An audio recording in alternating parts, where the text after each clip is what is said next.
الحمد لله رب العالمين والعاقبة للمتقين ولا عدوان إلا على الظالمين وأشهد أن لا إله إلا الله وحده لا شريك له ولي الصالحين وأشهد أن محمدا عبده ورسوله وصفيه من خلقه وحبيبه سيد الأولين والآخرين اللهم صل عليه وعلى آله وصحبه ومن اتبعهم بإحسان إلى يوم الدين أما بعد أحبتي الكرام السلام عليكم ورحمة الله وبركاته. أولا je prends Allah tabarak wa ta'ala comme témoin que je vous aime pour Allah tabarak wa ta'ala وأسأل الله سبحانه وتعالى الذي جمعنا في هذا المكان الطيب الكريم على طاعته أن يجمعنا دائما وأبدا على طاعته وأن يجمعنا في الآخرة مع سيد الدعاة في جنته إنه ولي ذلك والقادر عليه. Je demande à Allah tabarak wa ta'ala de nous faciliter de multiplier ces rencontres qui sont très importantes pour la foi, et je demande à Allah Azzawajal de bénir cette heure et de nous faciliter dans le cas où on ne se revoit pas sur terre, de nous revoir dans l'au-delà autour de la mère des créatures, Muhammad sallallahu alayhi wa sallam. C'est un plaisir d'être avec vous aujourd'hui dans la ville de Clermont-Ferrand, et wallahi quand on me disait qu'il y avait un potentiel de musulmans ici, j'avais un peu sous-estimé cette parole. Mais Allah barak, mashallah, la quwwata illa billah, vous êtes vraiment très nombreux aujourd'hui, mashallah, et ça montre votre soif de spiritualité, votre envie d'apprendre votre religion, et qu'Allah Azzawajal fasse que je le sois ainsi que vous, sincères pour Allah subhanahu wa ta'ala, et que nos œuvres ne soient pas faites pour autre que lui. Ahbabil kiram, notre thème aujourd'hui avec l'aide d'Allah tabarak wa ta'ala est la demande de pardon, al-istighfar, la demande de pardon. Mes frères et sœurs, la demande de pardon fait partie des grandes adorations. Et c'est une adoration qui a un grand mérite dans notre religion. Notre prophète, alayhi salatu wassalam, lui a accordé une très grande importance en répétant une parole simple qui est Astaghfirullah, Astaghfirullah, Astaghfirullah. C'est-à-dire qu'il demandait pardon à Allah. Il disait je demande pardon à Allah, je demande pardon à Allah. Abu Hurayra radiyallahu anhu rapporte, j'ai entendu le prophète alayhi salatu wassalam dire par Allah, je prie sûrement Allah de m'absoudre et je retourne à lui repentant plus de 70 fois par jour. Rapporté par le Bukhari. Dans le hadith, on voit que le prophète, alayhi salatu wassalam, l'élu parmi les créatures, le pieux des pieux, celui qui a le mieux connu son créateur, Azza wa Jal, il demande pardon à Allah 70 fois par jour. Et comme vous le savez, il alayhi salatu wassalam, lui a été pardonné ses péchés passés et futurs, et avec cela il demande pardon à Allah tabarak wa ta'ala 70 fois par jour. Et selon Al-Aghar Al-Muzani radiyallahu anhu, le prophète alayhi salatu wassalam a dit, il arrive certainement à mon cœur de tiédir, de devenir tiède par moment dans l'évocation d'Allah, et c'est pourquoi je prie Allah de m'absoudre 100 fois par jour, rapporté par Muslim. Donc dans une version, il demande pardon à Allah 70 fois par jour, sallallahu alayhi wa sallam, sallallahu ala rasulillah. Et dans une autre version, 100 fois par jour.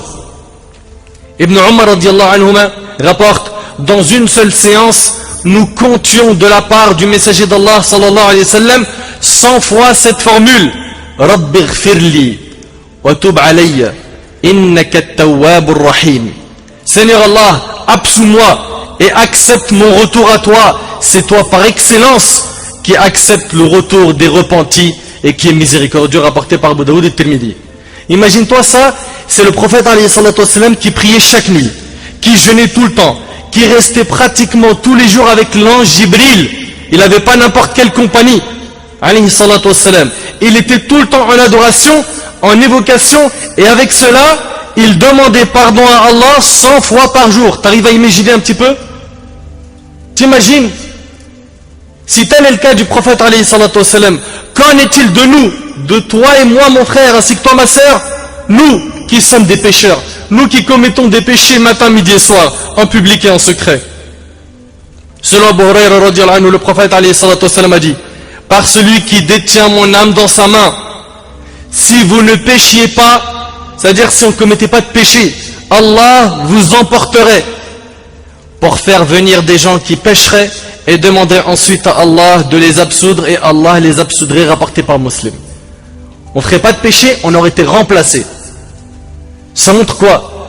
que l'être humain, il ne peut pas ne pas faire de péché et être infaillible. Être, comme sont les anges, ils ne font pas de péché. Il fait des péchés. Mais, qu'est-ce qu'il a dit le prophète alayhi salatu wassalam dans le hadith de Anas? Le prophète alayhi salatu wassalam a dit, tous les fils d'Adam sont des pécheurs et le meilleur d'entre eux est celui qui se repent. Le meilleur de ces pécheurs, c'est celui qui se remet en question. T'es tombé, ma'alish, relève-toi. Et demande pardon à Allah subhanahu wa ta'ala. Et demande-lui son soutien. Et essaye de ne pas faire cette erreur. Et si tu la recommences, ma'alish, demande à Allah subhanahu wa ta'ala qui te pardonne. Regrette sincèrement. Accomplis comme il le faut le repentir et on va voir après ensemble les conditions du repentir. Donc le prophète alayhi salatu wassalam nous dit, tous les fils d'Adam sont des pécheurs et le meilleur d'entre eux est celui qui se repent, rapporté par Tirmidhi et jugé valide par Cheikh Al-Albani. On est tous des pécheurs et on a tous besoin de demander pardon à Allah subhanahu wa ta'ala. Et pour ceux qui disent, t'inquiète pas, on demande pardon à Allah nous aussi. Et ce sujet-là, tu n'auras même pas dû le citer, on le fait déjà. Pour ceux qui disent ça, de manière directe ou indirecte, sachez que nos demandes de pardon sont faites n'importe comment malheureusement. Et Aïcha radiyallahu anha, l'épouse du prophète alayhi salatu wassalam, la fille d'Abu Bakr as-Siddiq radiyallahu anha, elle disait, nos demandes de pardon ont besoin de demandes de pardon. À méditer. Nos demandes de pardon ont besoin de demandes de pardon. Vous avez compris le sens? Nous quand on dit astaghfirullah, on ne le dit pas avec le cœur, on le dit avec la langue. On regarde la télé, on regarde une scène obscène, quelque chose de haram, et on dit astaghfirullah, astaghfirullah, mais il continue, il persiste dans le péché. Cette demande de pardon, elle a besoin d'une demande de pardon. C'est pas ça l'istighfar. C'est pas comme ça qu'on demande pardon à Allah.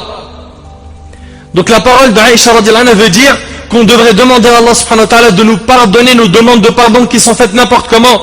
Nos demandes de pardon ne sont pas assez sincères. On a vraiment besoin de demander pardon de la même manière que nos ancêtres, les pieux prédécesseurs, rahimahumullah. Astaghfirullah. Est-ce que tu l'as déjà dit avec ton cœur? Dis-le en étant sincère. Astaghfirullah. Dis-le. Ou tu penses que tu n'as rien à te reprocher? Le prophète alayhi salatu wassalam n'oublie pas. C'est l'exemple des exemples. Il a été pardonné ses péchés. Et il demandait pardon à Allah dans une version 100 fois par jour. On le fait nous? Combien de fois, toi et moi, on demande pardon à Allah subhanahu wa ta'ala par jour? Astaghfirullah, c'est la parole qu'a prononcée notre père Adam alayhi salam et notre mère Hawa lorsqu'ils mangèrent de l'arbre. La première parole qu'ils ont dite c'est, comme dans Surat Al-A'raf, Surat 7, verset 23, Qala Rabbana zalamna anfusana wa in lam taghfir lana wa tarhamna lanakunanna min al-khasirin. Tous deux dirent, Adam et son épouse, ô notre Seigneur, nous avons fait du tort à nous-mêmes, et si tu ne nous pardonnes pas et ne nous fais pas miséricorde, nous serons très certainement du nombre des perdants. La première chose qu'ils ont demandé, c'est le pardon d'Allah tabaraka ta'ala. Et même après ça, quand Adam alayhi salam descendit sur terre, il continuait à demander pardon à Allah pendant des années. Et lorsqu'Allah tabaraka ta'ala a maudit Iblis, Iblis a dit, c'est dans Surat Sad, Surat 38, verset 82, قال فبعزتك لأغوينهم أجمعين. Il dit par ta puissance, dit Satan, je les séduirai assurément tous. T'imagines? Il dit à Allah subhanahu wa ta'ala, je vais séduire tes serviteurs, je vais les égarer de ton chemin. C'est le diable qui, dès le premier jour, montre à Allah qui va tout faire pour nous égarer, pour nous prendre dans un chemin qui est loin de celui de la guidée, le chemin de l'égarement. Allah tabaraka wa ta'ala dit dans Surat Al-A'raf, Surat 7, versets 16 et 17, قال فبما أغويتني لأقعدن لهم صراطك المستقيم ثم لآتينهم من بين أيديهم ومن خلفهم وعن أيمانهم وعن شمائلهم ولا تجد أكثرهم شاكرين. Il dit, le diable, puisque tu m'as mis en erreur, dit Satan, regarde comment il est mal poli, puisque tu m'as mis en erreur, je m'assoirai pour eux sur ton droit chemin, puis je les assaillerai de devant, de derrière, je vais les attraper de partout. Regarde le verset. Puis je les assaillerai de devant, de derrière, de leur droite et de leur gauche. Et pour la plupart, dit le diable, tu ne les trouveras pas reconnaissants. Allahu Akbar. Comme ça, un discours direct, il s'adresse de cette manière à Allah subhanahu wa ta'ala. Selon Abu Sa'id al-Khudri, et médite avec moi sur ce hadith. Wallahi al-azim, il est extraordinaire. On a besoin d'écouter les paroles d'Allah et celles du prophète alayhi salatu wassalam pour faire revivre nos cœurs. Écoute avec moi ce hadith. Le prophète alayhi salatu wassalam, dans le hadith d'Abu Sa'id al-Khudri radiyallahu anhu, a dit: le diable a dit à notre Seigneur, il a parlé à Allah, il a dit: par ta puissance et ta majesté, je les égarerai tant que leur âme est dans leur corps. Puis Allah tabaraka wa ta'ala a dit: par ma puissance et ma majesté, je leur pardonnerai tant qu'ils me demandent pardon. Allahu Akbar. Regarde bien, le diable il dit: par ta puissance et ta majesté, je les égarerai.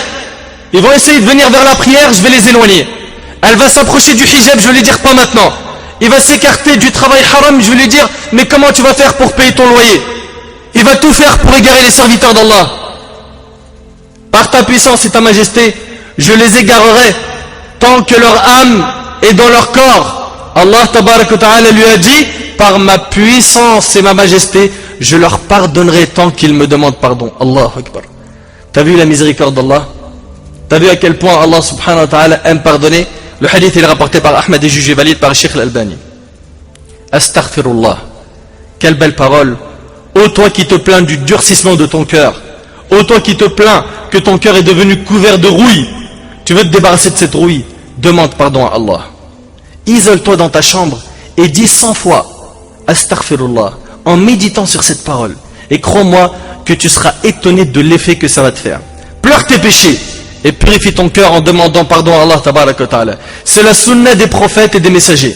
Après que notre prophète Nuh alayhi salam a questionné Allah à propos de son fils, puis qu'il dit dans Surat Hud, Surat 11, verset 47: Wa illa taghfir li wa tarhamni akun min al-khasirin.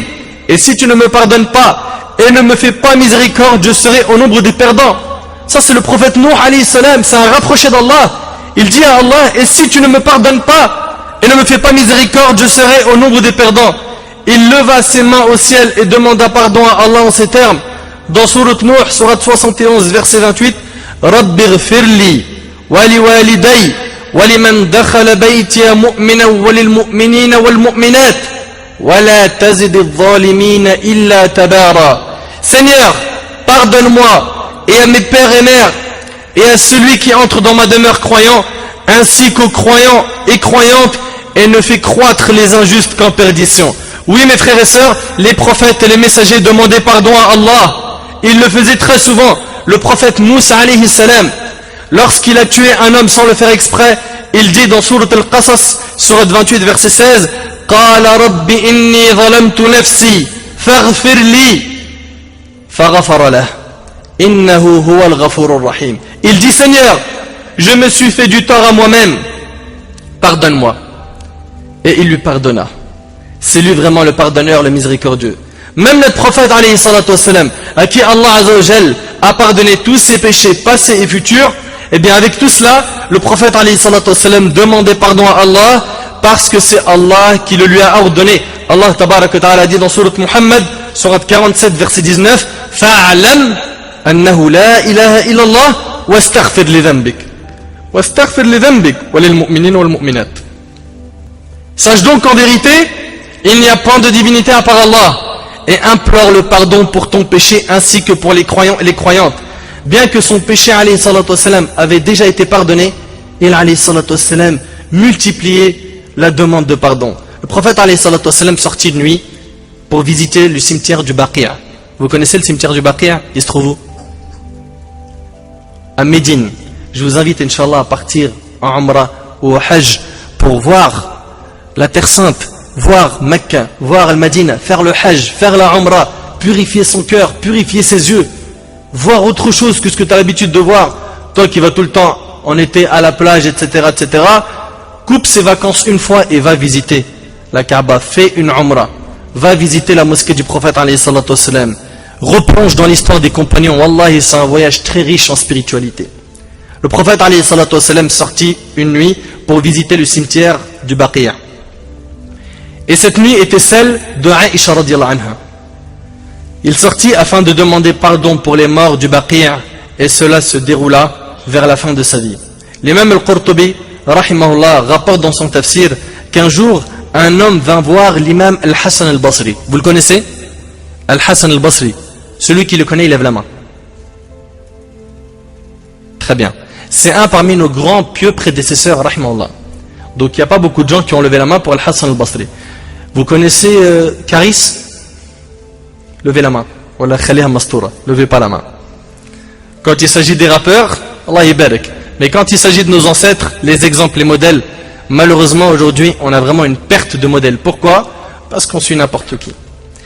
Al-Hassan Al-Basri, c'est un grand pieux parmi nos ancêtres. Apprenez ce nom, Al-Hassan Al-Basri. Un homme vint le voir et lui dit: ô imam, nous nous plaignons de la sécheresse de nos terres. Nos terres sont sèches. Il n'y a pas d'eau, il n'y a pas de pluie. Il n'y a pas de pluie. Il ne pleuvait pas. Qu'est-ce qu'il lui a dit, Al-Hassan Al-Basri? Il lui a dit: demandez pardon à Allah. Il a dit quoi? De dire astaghfirullah. Demandez pardon à Allah. Un autre homme vint le voir et lui dit: ô imam, nous nous plaignons de la pauvreté. Qu'est-ce qu'il a répondu? Dites astaghfirullah. Subhanallah. Il lui dit: dites astaghfirullah. Demandez pardon à Allah. Puis un troisième vint le voir et lui dit: ô imam, nous n'avons pas d'enfants. On n'arrive pas à avoir d'enfants. Et il lui répondit: demande pardon à Allah. Subhanallah. L'un d'eux lui demanda: à chaque fois que quelqu'un te pose une question, tu lui adresses la même réponse, toujours la demande de pardon? Il lui répondit: oui. N'as-tu pas lu la parole d'Allah dans Sourate Nuh, Sourate 71, versets 10 à 12? Allah Azza wa Jal dit, et méditez bien sur ce verset. Allah subhanahu wa ta'ala dit: فَقُلْتُ اسْتَغْفِرُوا رَبَّكُمْ إِنَّهُ كَانَ غَفَّارًا يُرْسِلِ السَّمَاءَ عَلَيْكُمْ مِدْرَارًا وَيُمْدِدُكُمْ بِأَمْوَالٍ وَبَنِينَ وَيَجْعَلْ لَكُمْ جَنَّاتٍ وَيَجْعَلْ لَكُمْ أَنْهَارًا. J'ai donc dit: implorez le pardon de votre Seigneur, car il est grand pardonneur. Pourquoi? Pour qu'il vous envoie du ciel des pluies abondantes. Donc en demandant pardon à Allah subhanahu wa ta'ala, ça c'est dans le Coran, la pluie tombe. Et qu'il vous accorde beaucoup de biens. Donc celui qui est pauvre et veut la richesse, t'as pas trouvé de travail encore, al-istighfar, pour qu'il vous accorde beaucoup de biens et d'enfants. Subhanallah.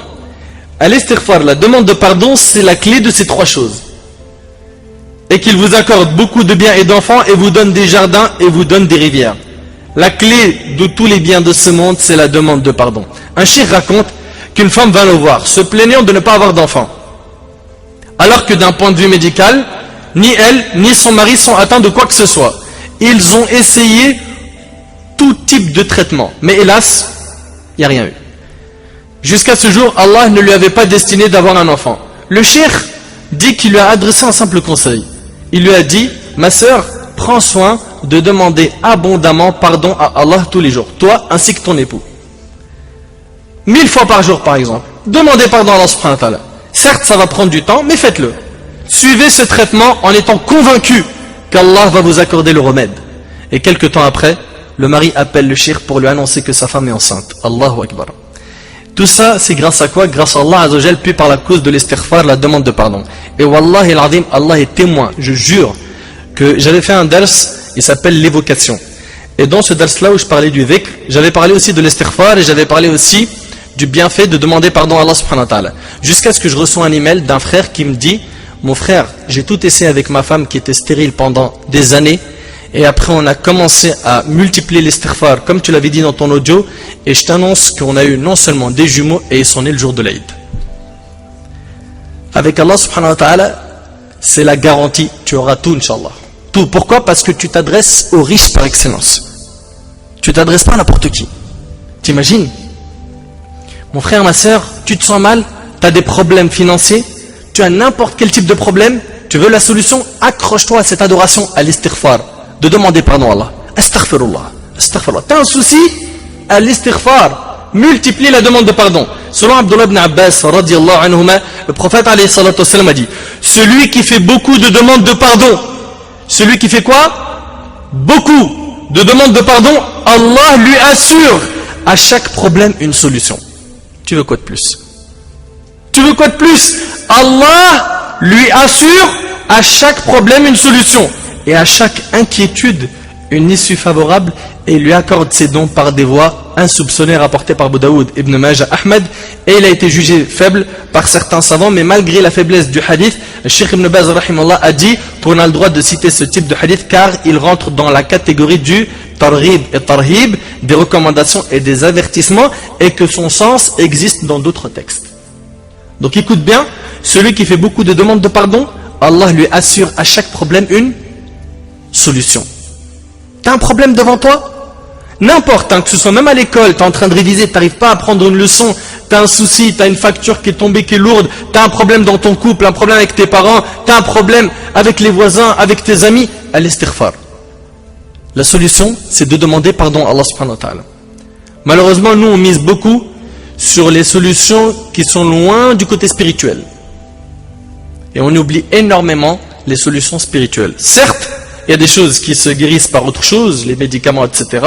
Voilà que le côté spirituel, il ne faut pas le négliger. Celui qui fait beaucoup de demandes de pardon, Allah lui assure à chaque problème une solution.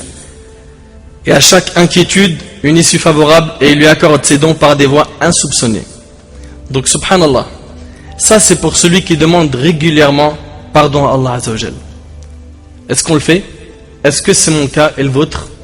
Chacun connaît la réponse. Omar ibn al-Khattab radiyallahu anhu. Vous le connaissez, Omar? Qui connaît Omar ibn al-Khattab? Alhamdulillah, ça rassure un peu plus. Omar ibn al-Khattab radiyallahu anhu, un jour, il est monté sur le mimbar. Et c'était une période de sécheresse totale. Il n'y avait pas de pluie. Il demanda pardon à Allah plusieurs fois, au point où les gens lui demandèrent: mais pourquoi n'as-tu pas demandé à Allah la pluie au lieu de demander pardon? Il leur a répondu: j'ai invoqué Allah de la meilleure des manières. Et il leur a récité le verset: j'ai donc dit, implorez le pardon de votre Seigneur, car il est grand pardonneur, pour qu'il vous envoie du ciel des pluies abondantes. Il a fait que de demander à Allah subhanahu wa ta'ala de lui pardonner. Al-istighfar, la demande de pardon. Celui et celle qui demande pardon à Allah tout le temps, Allah lui donnera tout ce qu'il veut. S'il veut des enfants, il en aura. Un travail, de l'argent, une épouse. Tu l'auras, bi'idnillah. Tu l'auras. Et selon Abdullah ibn Busr, le prophète alayhi salatu wassalam a dit: Touba, c'est-à-dire une énorme récompense attend celui qui trouve dans son registre beaucoup de demandes de pardon. Il y a une grande récompense qui t'attend le jour du jugement si tu multiplies l'istighfar.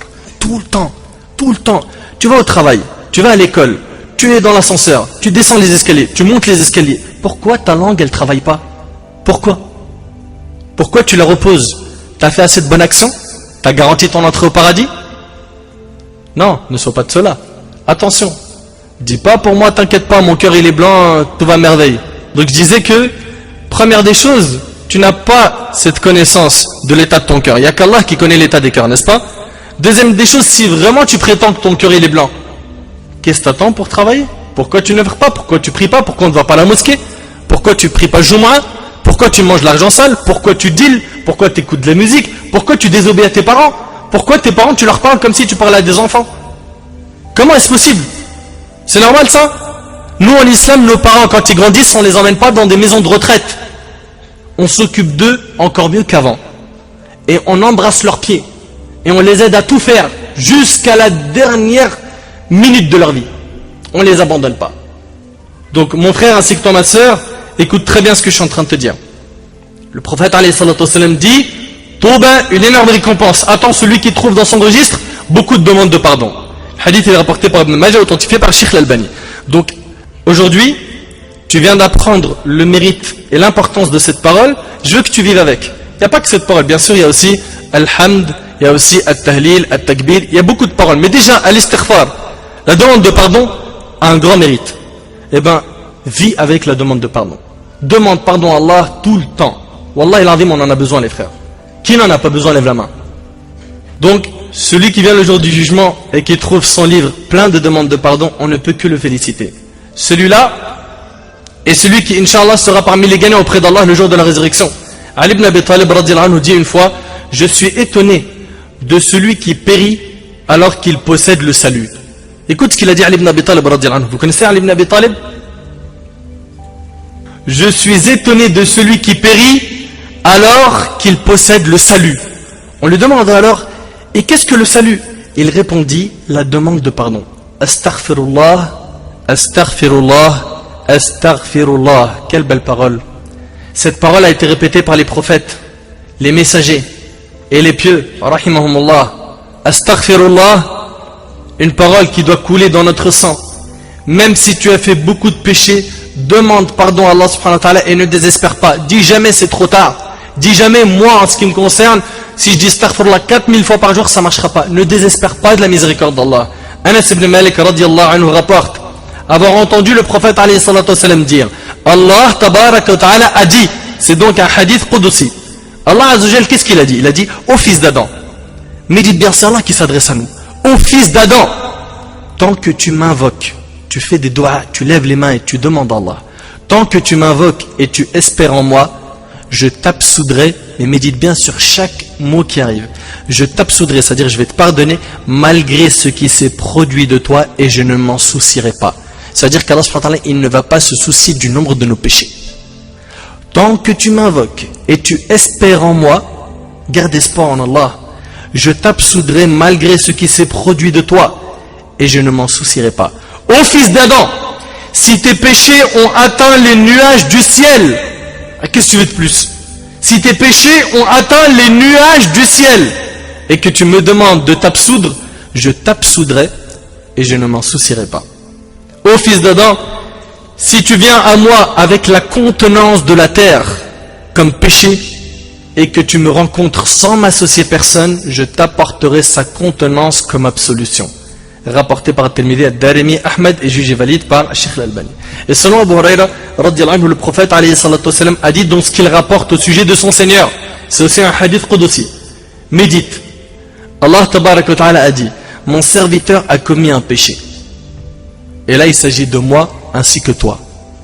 On commet tous des péchés. Mon serviteur a commis un péché et a dit, Seigneur Allah, absous-moi de mon péché. Est-ce que c'est ce qu'on fait nous quand on commet des péchés? On dit à Allah, j'ai commis un péché, absous-moi ce péché, pardonne-moi ya Allah, absous-moi de mon péché. Allah subhanahu wa ta'ala dit, il a donc su qu'il avait un Seigneur qui absolvait le péché et qui châtiait pour le péché. Puis il a commis de nouveau un péché. Le serviteur il a commis de nouveau un péché et dit, Seigneur Allah, absous-moi de mon péché. Et Allah subhanahu wa ta'ala dit, mon serviteur a commis un péché et a su qu'il avait un Seigneur qui absolvait le péché et châtiait pour le péché. Puis il commit de nouveau un péché et dit, Seigneur Allah, absous-moi de mon péché. Donc on voit le serviteur, il demande pardon et il retombe dans le péché. Il demande pardon et il retombe dans le péché, n'est-ce pas? Puis il commit de nouveau un péché et dit, Seigneur Allah, absous-moi de mon péché. Allah subhanahu wa ta'ala dit, mon serviteur a commis un péché et a su qu'il avait un Seigneur qui absout le péché et châtie pour le péché, j'ai effectivement absous mon serviteur et qu'il fasse donc ce qu'il veut, rapporté par Bukhari et Muslim. Alors comment est-ce qu'on doit comprendre ce hadith? Ça veut dire, la vie est belle, je fais des péchés comme je veux, et après je dis astaghfirullah, astaghfirullah, astaghfirullah, comme ce qu'on a dit tout à l'heure, il regarde quelque chose de haram dans la télé, et il regarde, il dit astaghfirullah, astaghfirullah, astaghfirullah. C'est ça qu'il doit faire? Est-ce que c'est ça? C'est ça que vous avez compris du hadith? Parce que malheureusement aujourd'hui on a des gens qui ont une compréhension des textes ajib, très étrange. Non, ce qu'on doit comprendre c'est quoi? C'est que tant que le serviteur commet un péché et qu'il regrette, écoute bien, et qu'il regrette, d'accord, sincèrement pour Allah, et qu'il est déterminé à ne plus recommettre le péché, mais qu'il retombe dans le péché et qu'il redemande pardon à Allah en étant sincère, en regrettant et ainsi de suite, Allah lui pardonnera ses péchés. Pourquoi? Parce qu'à chaque fois qu'il se repent, il le fait sincèrement. D'accord? C'est pas le repentir des menteurs, celui qui regarde, je garde l'exemple, quelque chose de haram à la télé ou sur internet et qui dit astaghfirullah. Mais normalement, si tu as vu quelque chose de haram, ton istighfar il devrait être accompagné de quoi? Tu changes la chaîne, tu éteins la télé, tu fais quelque chose. Et lui, c'est quoi ce istighfar de menteur là? Le hadith est rapporté par Bukhari et Muslim. Ne pensez surtout pas que ce hadith invite la personne à quoi? À faire des péchés comme elle veut, à partir du moment où elle dit astaghfirullah. Non, c'est pas une ouverture pour faire le péché, non. C'est une porte d'espoir qui est ouverte à celui qui commet des péchés et qui regrette, mais qui retombe parce qu'il est faible. D'accord? C'est ça qu'il faut retenir. Ne pensez pas qu'on est en train de vous dire mon frère fait des péchés, de toute façon tu vas dire astaghfirullah, mais imagine tu meurs pendant le péché. avant al-istighfar, avant la demande de pardon, là tu es d'accord avec moi que c'est catastrophique pour toi. Donc, faire très attention, barakallahu fikum. Il faut impérativement regretter, car le regret est un repentir. Le prophète alayhi salatu wassalam lui-même a dit an-nadamu tawba, le regret est un repentir. Ça a été mentionné dans un hadith authentique. Il faut donc bien faire la distinction entre celui qui regrette sincèrement et celui qui demande pardon sans être sincère. Allah tabaraka wa ta'ala aime entendre son serviteur lui demander pardon. Cependant, on ne doit pas demander pardon à Allah en persistant dans le péché. Regarde avec moi comment ce verset est clair et explicite sur ce sujet. Allah tabaraka wa ta'ala dit dans sourate Al-Imran, sourate 3 verset 135, وَالَّذِينَ إِذَا فَعَلُوا فَاحِشَةً أَوْ ظَلَمُوا أَنفُسَهُمْ ذَكَرُوا اللَّهَ ذكروا الله فاستغفروا لذنوبهم ومن يغفر الذنوب إلا الله ولم يصروا, c'est ça le shahid ici, ولم يصروا على ما فعلوا وهم يعلمون. Et pour ceux qui, s'ils ont commis quelque turpitude ou causé quelque préjudice à leur propre âme en désobéissant à Allah, se souviennent d'Allah. Donc celui qui commet des péchés, qui se rappelle d'Allah, Yahi, t'as oublié qu'un jour tu vas mourir, ma soeur, t'as oublié qu'après cette vie il y a une autre vie, et la vraie vie d'ailleurs, c'est celle d'après, celle-là c'est la vie éphémère. Le prophète alayhi salatu wassalam lui-même a dit qu'il n'est de vraie vie que celle de l'au-delà. Cette vie, c'est une fausse. Cette vie, c'est un moment qui est court, où tu te dois de préparer l'autre vie. Nous on est ici, pas pour cette vie-là, pour l'autre. On est sur terre pour préparer l'autre vie. Mais malheureusement, il y en a beaucoup, ils ont oublié pourquoi ils ont été créés, et vivent sans objectif. Leur objectif c'est de consommer, de sortir, de bien s'habiller, d'être à la mode, de connaître les films et les séries et les téléréalités, d'être avec toujours les derniers cris. Téléphone, t'inquiète pas, j'ai le dernier Samsung, j'ai le dernier iPhone. iPad, pareil. Les sacs à main pour les sœurs et les voiles, et je te parle pas, elle fait un assortiment de couleurs là et là, toujours les modes. Leur souci c'est les modes. Non mon frère, ainsi que toi ma sœur, tu n'es pas ici, mon frère, ainsi que toi ma sœur, pour dunya. Tu es ici pour al-akhirah, tu es ici pour préparer l'autre vie. Sois donc intelligent, barakallahu fik, et ne sois pas de ceux qui regretteront le jour du jugement, car Allah subhanahu wa ta'ala a appelé le jour du jugement le jour du regret. Il y a des gens qui regretteront, mais est-ce que les regrets serviront à quelque chose ce jour-là? Mon frère ainsi que toi ma soeur, si tu ne te prends pas en main tout de suite en te disant qu'un jour je vais mourir, est-ce que je vais présenter à Allah subhanahu wa ta'ala, c'est pas mon master, d'accord, c'est pas mon doctorat, bien que, et vous le savez très bien, j'ai fait une conférence sur l'importance des études, et nous voulons des cadres et des gens ayant des grands diplômes, mais que ce soit pas au prix de délaisser la religion. Parce qu'aujourd'hui, malheureusement, c'est ce qu'on vit. On vit aujourd'hui une époque où on a des universitaires qui ne connaissent rien de leur religion. Wallahi al-azim, rien. Tu lui poses des questions sur Allah, il connaît rien. En 3 secondes, tu vois même qu'il doute sur l'existence d'Allah, qu'il doute sur la vie après la mort, qu'il n'a pas du tout de aqida, il n'a pas de croyance. Ça c'est une catastrophe. Ça c'est une catastrophe. Donc tu veux pousser dans les études, nous on t'encourage. Mais garde ta fierté. Garde ton identité. Ne fonds pas dans la masse. Sache que ce que tu as de plus cher, c'est ta foi. Et l'objectif le plus grand que tu dois avoir sur terre, c'est d'avoir ton diplôme le jour du jugement de la main droite. As'Allah subhanahu wa ta'ala an yaj'alani wa iyyakum min ahli al-jannah. Ton plus grand objectif doit être d'avoir le jour du jugement ton livre de la main droite. Et tu le prends, tu l'ouvres, et tu lis, tu vois que des bonnes actions. Et on te dit, entre au paradis, en paix. Mangez, buvez, mangez, ça y est, amusez-vous. Vous avez déjà œuvré, vous avez fait des efforts sur terre. Vous vous êtes fait critiquer, vous avez patienté. On vous a dit des choses qui étaient mauvaises, vous avez gardé un bon comportement.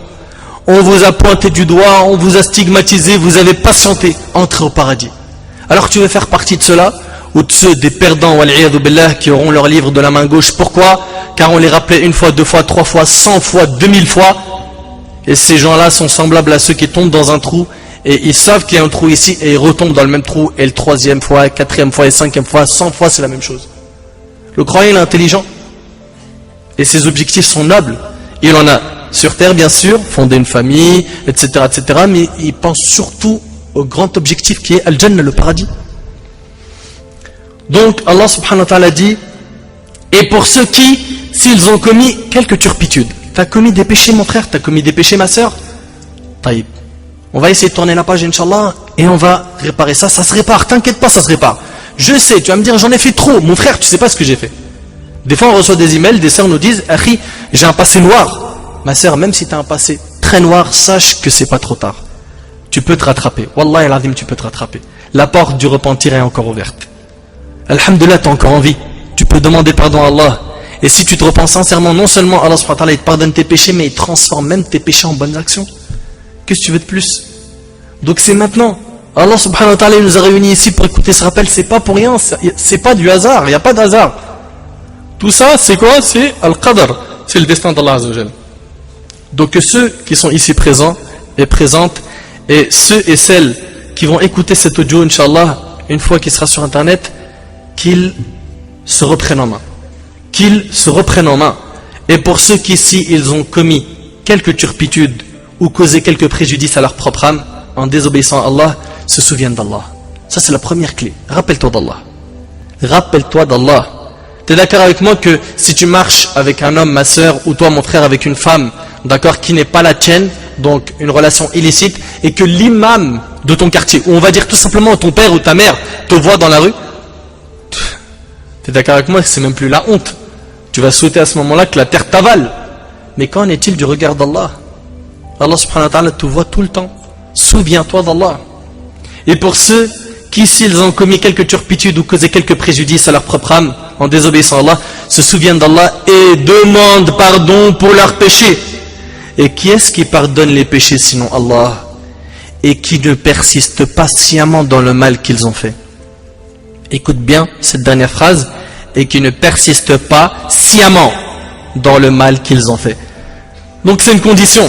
On se doit de délaisser tout péché et de demander pardon à Allah Azza wa Jal en espérant son pardon. Même après les adorations, et ça je veux toute votre attention, même après les adorations, on doit demander pardon à Allah. Puisqu'en réalité, nous n'accomplissons pas nos adorations exactement comme il se doit. C'est rare qu'on trouve quelqu'un adorer Allah comme il se doit. On a toujours des manquements. Vous remarquez qu'après la prière, durant laquelle on était tout proche d'Allah, on a fait des doigts, du dhikr, n'est-ce pas? On a récité du Coran. Et bien, qu'est-ce qu'on dit immédiatement après avoir dit Assalamu alaikum wa rahmatullah? Assalamu alaikum wa rahmatullah. On dit quoi? Astaghfirullah. Ajib. La première chose que tu prononces après l'accomplissement d'une adoration, et pas n'importe laquelle, la prière, c'est 3 fois tu dis Astaghfirullah. C'est la première chose qu'on dit. Astaghfirullah, astaghfirullah, astaghfirullah, Allahumma anta salam wa minka salam, etc. N'est-ce pas? Ces magnifiques paroles permettent d'effacer les péchés et de compléter les adorations. C'est-à-dire que nous, sachant que nos adorations ne sont pas faites de la meilleure des manières, qu'on n'est pas tout le temps concentré, que c'est incomplet, et bien juste après la prière, on demande justement pardon à Allah pour avoir eu des manquements dans nos adorations. Et pareil, après les ablutions, qu'est-ce qu'on dit? Allahumma ja'alni minal at-tawwabin. Oh Allah fait que je sois de ceux qui se repentent. Subhanallah, après l'adoration, il nous est enseigné dans la religion de demander pardon. Si on doit demander pardon à Allah tabaraka wa ta'ala après une adoration, qu'en est-il de notre demande de pardon après les péchés? Comment est-ce qu'on doit être s'il s'agit d'un péché? Mes frères et sœurs, rappelez-vous aussi du jour de Arafah. Vous connaissez le jour de Arafah, l'un des meilleurs jours de l'année. Arafah est même le jour le plus important du pèlerinage. Le prophète alayhi salatu wa sallam a dit Al-Hajj Arafah. Le pèlerinage c'est Arafah. Et les personnes debout à Arafah font partie des meilleures personnes. Mais qu'est-ce qu'Allah ordonne à ces gens-là? Il leur ordonne quoi? Dans Surat Al-Baqarah, Surat 2, verset 199, Allah tabaraka wa ta'ala dit ثُمَّ أَفِيدُ مِنْ حَيْثُ أَفَادَ النَّاسِ وَاسْتَغْفِرُ اللَّهِ Wastaghfirullah, inna Allah ghafurur rahim. Ensuite, déferler par où les gens déferlèrent et demander pardon à Allah, car Allah est pardonneur et miséricordieux. Une femme raconte qu'après le décès de son époux, elle s'est retrouvée seule avec des enfants en bas âge, alors qu'elle n'avait pas beaucoup de moyens. Face à cette difficulté, elle alla questionner un cheikh. Que faire? Le cheikh lui répondit accroche-toi à la demande de pardon à Allah tabaraka wa ta'ala. Elle lui dit alors, je n'ai pas de quoi nourrir mes enfants, et tu me dis de demander pardon à Allah subhanahu wa ta'ala, je n'ai pas commis de péché. Le cheikh lui répéta alors, demande pardon à Allah, c'est ça la solution. La femme dit qu'elle ainsi que ses enfants se sont alors mis à demander pardon à Allah d'une manière très abondante pendant 6 mois. elle ne s'est pas lassée 6 mois à demander pardon à Allah subhanahu wa ta'ala. Et après cela, la femme raconte qu'elle possédait une terre qu'elle avait héritée de son mari et qui ne valait absolument rien, mais que cette terre entra dans le cadre des travaux de la ville qui lui a été rachetée pour une très grosse somme de laquelle elle put aisément vivre, elle et ses enfants. Comment Allah lui a accordé cette subsistance à laquelle elle ne s'attendait même pas?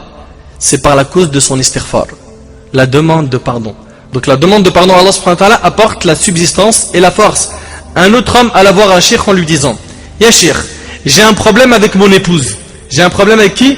Avec mon épouse. C'est votre cas les frères? Ils ont la pression, ils n'ont pas le droit de lever la main. Ya cheikh, j'ai un problème avec mon épouse. Je lui ai causé du tort et nous nous sommes séparés. Le cheikh lui proposa alors de partir avec lui afin de les réconcilier. Il lui a dit: viens, on va aller voir ta femme et on va vous réconcilier, Inch'Allah. En arrivant à la maison, sa femme avait changé d'état et elle l'accueillit de la meilleure des manières, alors que juste avant il y avait un très gros problème. Il y avait un grand problème entre eux. Il lui demanda alors, donc le mari demanda à sa femme: qu'est-ce qui s'est passé? Est-ce que quelqu'un t'a parlé? Quelqu'un t'a consolé? Elle répondit: non, mais depuis que tu es parti jusqu'à maintenant, je n'ai cessé de demander pardon à Allah en étant sûr qu'Allah allait dissiper notre souci, et Allahu Akbar, ça a été dissipé. Elle a tout éteint avec l'istighfar, simplement par la demande de pardon. Mes frères et sœurs, vous voulez la réussite ici-bas et dans l'au-delà, demandez pardon à Allah. Les gens pieux profitent surtout de la dernière partie de la nuit avant l'aube pour demander pardon à Allah. Selon Abu Huraira radiyallahu anhu, le prophète alayhi salatu wassalam a dit: Allah azza wa jal descend au ciel de ce monde chaque nuit après le dernier tiers de la nuit. Puis il dit: je suis le roi, qui m'adresse de demandes pour que je les exauce, qui me demande pour que je lui donne, qui me demande pardon pour que je lui pardonne. Il reste ainsi jusqu'à la lumière de l'aube, rapportée par Bukhari et Muslim. Subhanallah, Allah tabaraka wa ta'ala, il descend au ciel de ce monde au dernier tiers de la nuit et il accepte les repentirs et il accorde à toute personne ce qu'elle souhaite. Où est-ce qu'on est nous au dernier tiers de la nuit? Toi-même tu sais. Allah Azza wa Jal a dit dans Surat Al-Dhariyat, Surat 51, versets 17 et 18: كانوا قليلا من الليل ما يهجعون وبالأسحار هم يستغفرون. Les pieux, ils sont décrits. Ils dormaient peu la nuit et aux dernières heures de la nuit, ils imploraient le pardon d'Allah. Ces moments font partie des moments des privilégiés. Tu fais Qiyamul Layl et avant le Fajr, un peu d'istighfar. Tu demandes pardon à Allah tabaraka wa ta'ala. Luqman alayhi salam conseillait souvent à son fils d'habituer sa langue à la demande de pardon. Pourquoi? Parce qu'il y a des moments, comme vous le savez, que seul Allah Azza wa Jal connaît, durant lesquels il exauce ses serviteurs. Et en agissant ainsi, il se peut que l'une de tes demandes de pardon coïncide avec l'un de ces moments où Allah exauce les demandes et que tes péchés soient tous pardonnés. Mes frères et sœurs, sachez que le Coran et la Sunna nous demandent de nous repentir tout le temps. Écoute bien, Allah tabaraka wa ta'ala dit: Ya ayyuhalladhina amanu tubu ilallah. Ô vous qui avez cru, pas ô vous qui avez commis des péchés, ô vous qui avez cru, repentez-vous à Allah d'un repentir sincère. Le croyant a besoin de tout le temps se repentir, de tout le temps demander pardon à Allah subhanahu wa ta'ala, tout le temps. Wa tubu ilallahi jami'a, et repentez-vous tous à Allah subhanahu wa ta'ala. Et celui qui commet des péchés, et peu importe le péché, s'il demande pardon en étant sincère, Allah lui pardonnera. Même s'il commet du shirk et du kufr, même s'il a associé à Allah, il a adoré un autre qu'Allah, il ne croyait pas en Allah, il demande à Allah de lui pardonner le kufr ou le shirk, l'association, Allah subhanahu wa ta'ala lui pardonne. Il lui pardonne. Mon frère, t'as bu de l'alcool, t'as fumé la cigarette, t'as fumé la drogue, t'as commis la fornication, t'es parti beaucoup plus loin, t'as fait souffrir tes parents, ma soeur pareil, t'as fait tous ces péchés. Demande pardon à Allah subhanahu wa ta'ala. Allah subhanahu wa ta'ala te pardonnera si tu es sincère. Bien sûr, pour le repentir, on a des conditions. Il y a des conditions. Le repentir, c'est pas juste une parole. Non. Première condition, c'est la sincérité. Et je veux que vous enregistrez ça par cœur. Tu dois être sincère quand tu te repens. Pourquoi? Par exemple, X parmi les personnes buvaient de l'alcool. Et à force de marcher dans son quartier et se faire insulter, parce qu'il buvait de l'alcool et qu'il faisait n'importe quoi, eh bien il a arrêté de boire de l'alcool. Est-ce que ça c'est un repentir, ça? Pourquoi? Parce qu'il l'a pas fait pour Allah. Vous avez compris donc, le premier point c'est la sincérité. Tu abandonnes le péché pour Allah. Pas pour qu'on dise de toi, Allah ibarak, mashallah. T'as vu comment c'est devenu un frère? Eh wallah, c'est devenu un akh. Il va à la mosquée, Allah, les 5 prières. Hein. Je le vois tout le temps à la mosquée. Et lui, il a fait ça pour que les gens disent ça. Donc est-ce que lui, il a été sincère dans son repentir? Donc déjà, la première condition, elle n'est pas validée chez lui. Et la sœur, pareil. Et excusez-moi les sœurs, on va piquer un petit peu. La sœur, elle vient du jour au lendemain, donc elle écoute un rappel, 2, 3, 4. Après, ça lui a fait du bien. Après, elle s'est même dit, tiens, je vois que, machallah, ça marche bien en ce moment, l'histoire de Gilbab, là. Hein. T'en mets direct, les gens ils parlent de toi en bien, tu te maries vite, c'est un truc qui glisse crème. Allez, moi aussi, je vais en mettre un. Et donc, est-ce que sa niya, son intention, c'était pour Allah? Non, c'était soit pour une mode, soit pour se marier, soit. Ça, c'est pas sincère. Qu'est-ce qu'il faut faire dans ce cas? Elle enlève le jilbab ou elle enlève le hijab? Non, elle le garde, mais elle change l'intention. D'accord? Elle travaille sur son intention et elle fait ça pour qui? Allah Azzawajal seul. Deuxième condition, le regret. C'est le pilier le plus important. Tu as commis des péchés, on en a commis. Taïb. Qu'ils soient petits ou grands, on se doit de regretter ses péchés. C'est-à-dire que là, maintenant, chacun est en train de repenser, là, pendant que je suis en train de parler, à ses péchés. D'accord?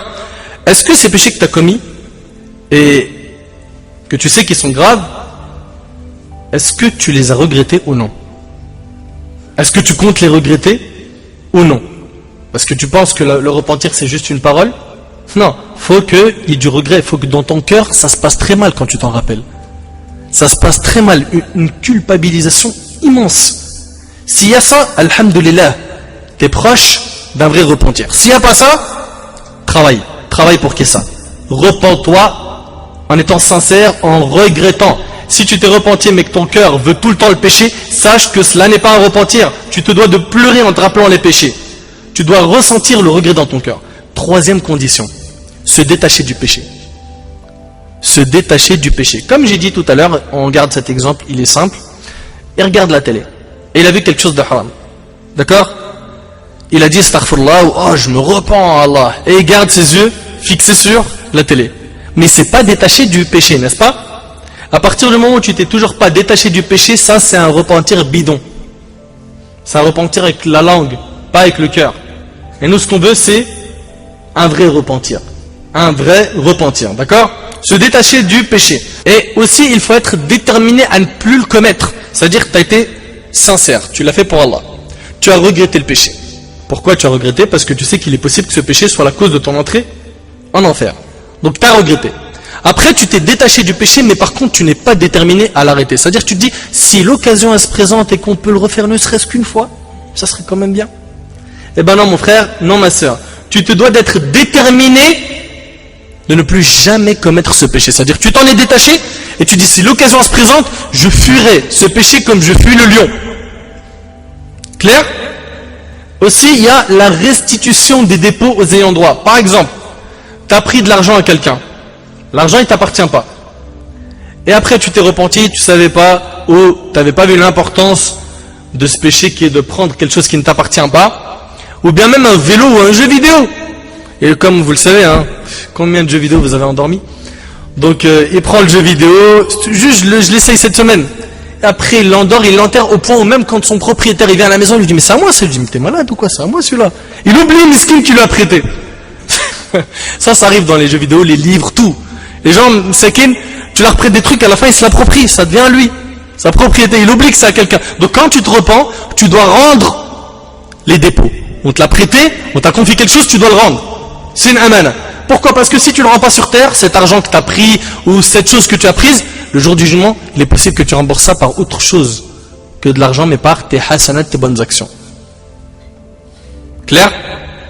Et bien sûr, faire des bonnes actions, car comme vous le savez, innal hasanat yudhibna as-sayyi'at, les bonnes actions effacent les mauvaises.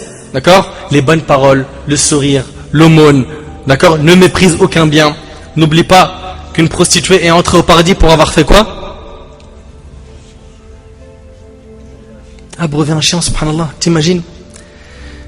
Aussi de se repentir avant que le temps du repentir parte. C'est-à-dire avant l'agonie et avant le lever du soleil, vous savez, le grand signe de la fin des temps, quand le soleil se lèvera de l'ouest. Donc il faut faire très attention à ça, barakallahu fikum. Repens-toi maintenant de la prière que tu as délaissée. Comment est-ce que tu peux être musulman et musulmane et ton lien avec Allah, la salat, tu l'as coupé? Comment? Tu ressens pas le besoin d'avoir un lien avec Allah? Le plus grand lien qu'il y a entre toi et Allah, c'est la prière. Le prophète alayhi salatu wassalam nous enseigne même que c'est une discussion, c'est un dialogue privé avec Allah. Quand on rentre en prière, on est en discussion privée avec le Tout-Puissant Azza wa Jal. Repens-toi mon frère de la prière que tu as délaissée ainsi que toi ma sœur. Ma sœur, tu aimes Allah, tu aimes son prophète alayhi salatu wassalam, et jusqu'à maintenant tu es en train de réfléchir sur le hijab. Mais tu attends quoi ma sœur? Pourquoi tu le retardes? Pourquoi tu retardes ce grand khir, ce grand bien? Et je ne suis pas en train de résumer la religion au voile. Je ne suis pas en train de dire la religion entière, c'est le bout de tissu sur les cheveux, si elle l'a pas, elle va aller en enfer. Non, mais le musulman, il accepte tous les ordres d'Allah, et ça en fait partie. Comme tu as accepté la prière, tu te dois d'accepter le hijab, tu te dois d'accepter de payer la zakat, d'aller accomplir le pèlerinage, d'aller faire ceci, cela, etc. Et le frère aussi doit faire très attention à son comportement avec sa femme.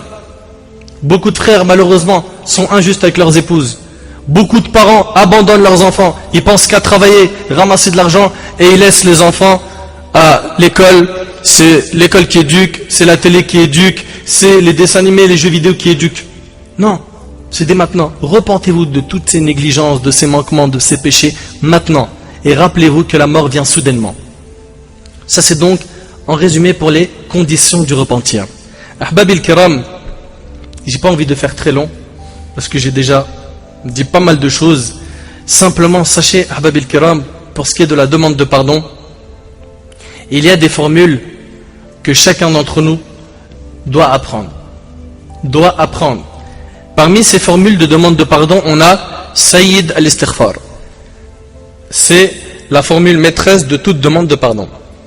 Shaddad ibn Aws radiyallahu anhu rapporte que le prophète alayhi salatu wassalam a dit Sayyid al-Istighfar, la formule maîtresse de toutes les demandes de pardon consiste à ce que tu dises Allahumma anta rabbi la ilaha illa ant khalaqtani wa ana abduk wa ana ala ahdika wa wa'adika mastata'at a'udhu bika min sharri ma sana'at abu'u laka bi ni'matika alayya wa abu'u bi dhanbi faghfir li fa innahu la yaghfiru adh-dhunub illa ant.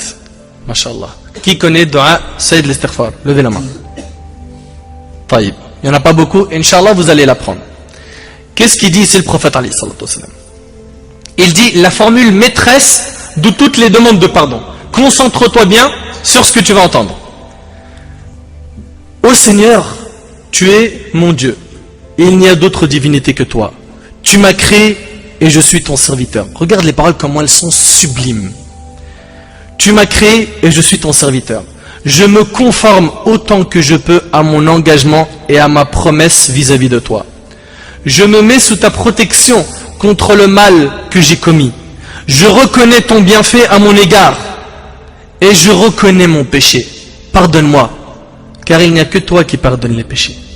Pardonne-moi, car il n'y a que toi qui pardonne les péchés. Le prophète alayhi salatu wassalam dit ensuite celui qui fait cette invocation en étant convaincu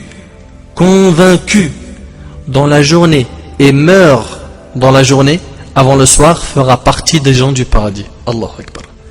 Tu dis cette invocation le matin, tu meurs dans cette journée, avant le soir, tu fais partie des gens du paradis. C'est difficile? Et celui qui l'a dit la nuit, en étant convaincu, et meurt avant l'arrivée du matin, fera partie des gens du paradis rapportés par le Bukhari. Est-ce que vous êtes maintenant motivé pour l'apprendre ou pas? Deux lignes, ibadallah. Vous êtes motivé ou pas? Levez la main. Donc, ça c'est pour ce qui est de Sayyid al-Istighfar. Et selon Abu Sa'id, radiyallahu anhu, le prophète alayhi salatu wassalam a dit quiconque dit Astaghfirullah alladhi la ilaha illa huwa al-hayyul qayyum wa atubu ilayh. Je demande pardon à Allah dont il n'y a pas de divinité en dehors de lui, le vivant, celui qui subsiste par lui-même, Al-Qayyum, et je me repens envers lui 3 fois, écoute bien, Allah lui pardonnera ses péchés même s'ils atteignent le volume de l'écume de la mer, du nombre des feuilles des arbres, du nombre des grains de sable du désert et du nombre des jours de ce bas monde rapporté par At-Tirmidhi et jugé valide par Al-Albani. Est-ce que vous me permettez qu'on apprenne ce dua ensemble? Oui? Regarde bien. Hein. Allah lui pardonnera ses péchés même s'ils atteignent le volume de l'écume de la mer, du nombre des feuilles des arbres. Il y en a combien? Du nombre des grains de sable du désert, Allahu Akbar, et du nombre des jours de ce bas monde. Astaghfirullah alladhi la ilaha illa huwa al-hayyul qayyum. Je répète. Astaghfirullah alladhi la ilaha illa huwa al-hayyul qayyum wa atubu ilayh. C'est difficile? Tu le dis 3 fois, tu as cette récompense. Astaghfirullah alladhi la ilaha illa huwa al-hayyul qayyum wa atubu ilayh. Je veux 3 personnes qui me la récitent, sinon j'arrête le dars. Allez, 3 personnes. Si vous ne levez pas la main, j'interroge comme à l'école. Et je fais des surprises. Hein. Wa atubu ilayh. Très bien. Astaghfirullah. C'est bon? C'est facile, astaghfirullah. Depuis le début, je parle que de ça. D'accord? Alladhi la ilaha illa huwa al-hayyu al-qayyum. Et après, tu rajoutes wa atubu ilayh. Wa atubu ilayh, et je me repens envers lui. 2 personnes encore.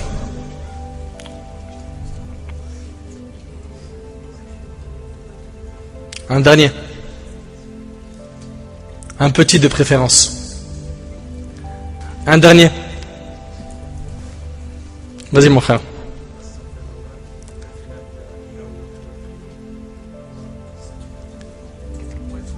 Wa atubu, c'est tout? Ilay, barakallahu fik. Allah yajazikum khair, barakallahu fikum. Si tu es incapable d'apprendre toutes ces formules de demande de pardon, au moins demande à Allah de te pardonner en disant Astaghfirullah ou bien Allahumma ghfirli. D'accord? Et pour terminer, je vous fais part d'un magnifique cadeau et je vous laisse avec ça, Inch'Allah. Quand je vous dis un vrai cadeau, vous allez, Inch'Allah, si vous êtes gentil, me faire des doigts. D'accord? Moi, je vous demande que ça. Je vous demande pas d'argent, je vous demande des doigts. Selon Ubadah ibn Samit, radiyallahu anhu, le prophète alayhi salatu wassalam a dit. Alors accroche-toi parce que là, je vais te donner une invocation qui vaut 1 milliard de bonnes actions. 1 milliard. Qui veut les 1 milliard de bonnes actions, il lève la main. On leur donne Mohamed ou pas? On rentre à Paris, on leur donne rien. Taïb. Écoutez très bien, elle est hyper méga facile. Quiconque, dit le prophète alayhi salatu wassalam, demande pardon à Allah pour les croyants et les croyantes. Les croyants et les croyantes. Aujourd'hui, vous savez qu'on est plus d'1 milliard de musulmans sur terre, n'est-ce pas? Quiconque demande pardon à Allah pour les croyants et les croyantes, Allah lui inscrit pour chaque croyant et chaque croyante une bonne action. Allahu Akbar. Donc comment on fait? Déjà le hadith il est rapporté par Tabarani, il est jugé valide par Sheikh Al-Albani. On dit Allahumma, c'est bon? Ighfir lil mu'minin wal mu'minat. C'est fini. Tu as gagné pour chaque croyant et chaque croyante une bonne action. Pour chaque croyant et chaque croyante. Allahumma ighfir lil mu'minin wal mu'minat. C'est facile ou c'est pas facile? Ça c'est le cadeau de la fin. Qu'Allah tabaraka ta'ala nous pardonne, améliore notre situation et qu'Allah azawajal nous accorde une bonne fin. Et wallahi al-azim, je le jure par Allah que je ne voulais pas viser en particulier une personne ici dans la salle ou attaquer quelqu'un, mais simplement votre frère qui vous aime pour Allah vous veut le bien, le plus grand des biens, qui est Al-Jannah. Et qu'Allah azawajal me rassemble avec vous le jour du jugement si on ne se revoit pas sur terre. Je vous le répète encore une fois, je vous aime pour Allah subhanahu wa ta'ala. وأسأل الله سبحانه وتعالى أن ينفعني بما قلت وأن ينفعكم بما سمعتم. هذا ما أعلم والله عز وجل أعلى وأعلم. سبحانك اللهم بحمدك أشهد أن لا إله إلا أنت أستغفرك وأتوب إليك. جزاكم الله خير والسلام عليكم ورحمة الله